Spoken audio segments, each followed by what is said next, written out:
Hello, friends. It's Mrs. Z here.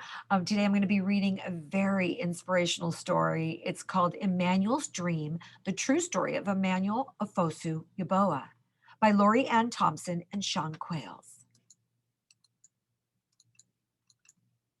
Go. In Ghana, West Africa, a baby boy was born. Two bright eyes blinked in the light. Two healthy lungs let out a powerful cry.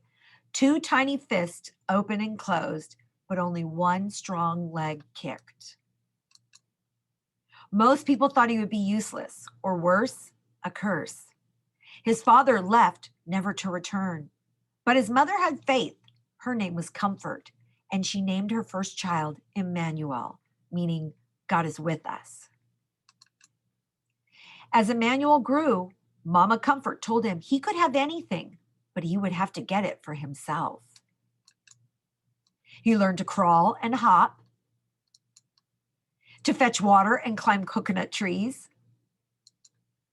He even shined shoes to earn money. Most kids with disabilities couldn't go to school.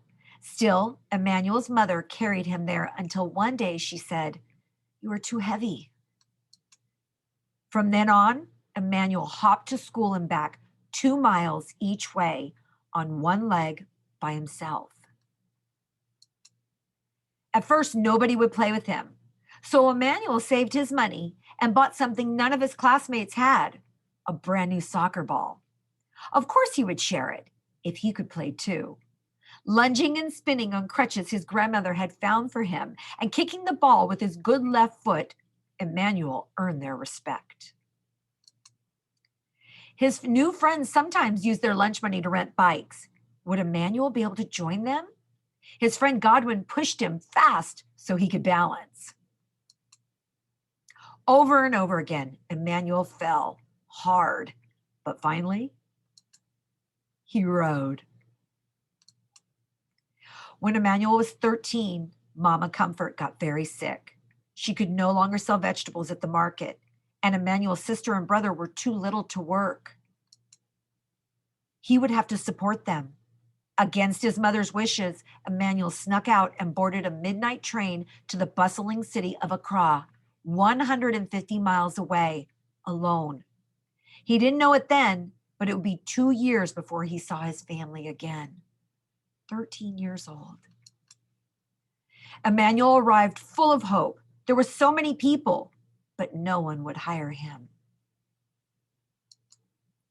Shopkeepers and restaurant owners told him to go out and beg like other disabled people did. Emmanuel refused. Finally, a food stand owner offered him a job and a place to live. When Emmanuel wasn't serving drinks, he kept busy shining shoes. He earned money and sent it home. One morning when Emmanuel went to buy shoe shining supplies, the shopkeeper thought he was there to beg and scolded him.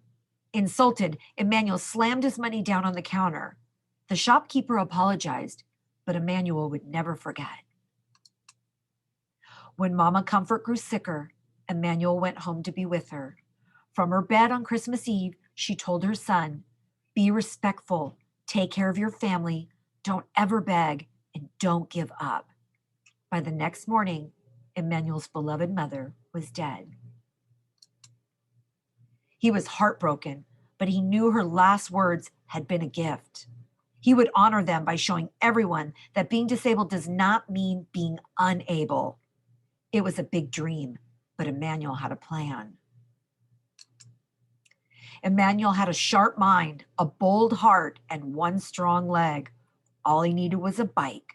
At first, no one would help. They thought his plan to bicycle around Ghana was impossible. Then Emmanuel wrote to the Challenged Athletes Foundation, all the way in San Diego, California. They sent him a bike, plus a helmet, shorts, socks, and gloves. Emmanuel started training for the long ride. He persuaded the king of his region to give him a royal blessing. He went door to door asking for additional support. Finally, he hired a taxi to follow him with drinking water, a camera, and his best friends. Then Emmanuel tied his right leg to the bike's frame, jammed his left foot into a flip-flop attached to the pedal, and rode. Emmanuel pedaled through the bustling city of Accra. He pedaled through rainforests, over rolling hills, and across wide, muddy rivers. He pedaled past the Odum forests and plantain farms, and through the market city of Kumasi. He pedaled as trucks roared past on the narrowed highways, and wild animals stalked his thoughts. He pedaled through vast grasslands and into the ancient city of Tamale. He rode up, down, across, and around his country, proudly wearing the colors of its flag on a shirt printed with the words, the Pozo, or the disabled person. Along the way, Emmanuel talked to those with physical challenges and those without, to poor farm workers and wealthy landowners, to religious leaders, government officials, and reporters. He wanted everyone to see him and his disability. He wanted everyone to hear him and his message. The farther Emmanuel rode, the more attention he got. Children cheered. Able-bodied adults ran or rode along with him. People with disabilities left their homes and came outside, some for the very first time. The young man once thought of as cursed was becoming a national hero. He completed his astounding journey, pedaling south to the sea and back up to Accra, nearly 400 miles in just 10 days. But Emmanuel's success goes even further than that.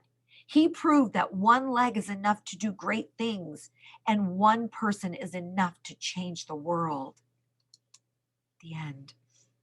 In this world, we are not perfect. We can only do our best. Emmanuel Ofosu Yeboah. Amazing. Here's our author's note. Emmanuel still isn't giving up. Since completing his first long-distance bike ride across Ghana in 2001 at the age of 24, he has competed in major athletic events, won international awards from Nike and ESPN, and carried the Olympic torch in Cairo, Egypt in 2004. He starred in a documentary about his life called Emmanuel's Gift and appeared on the Oprah Winfrey Show. In 2006, thanks in large part to Emmanuel's bike ride and his continual political activism, the Ghanaian Parliament passed the Persons with Disability Act, which states that people with physical disabilities are entitled to all the same rights as the rest of the country's citizens. I am very happy for my disabled brothers and sisters in Ghana, said Emmanuel, but this is just the beginning.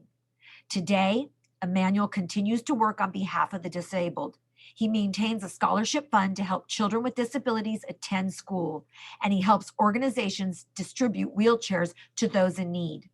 In addition, he works closely with Ghana's government to pass laws protecting the rights of disabled citizens, and he speaks to political leaders, independent organizations, and school children around the world to deliver the message that disability does not mean inability.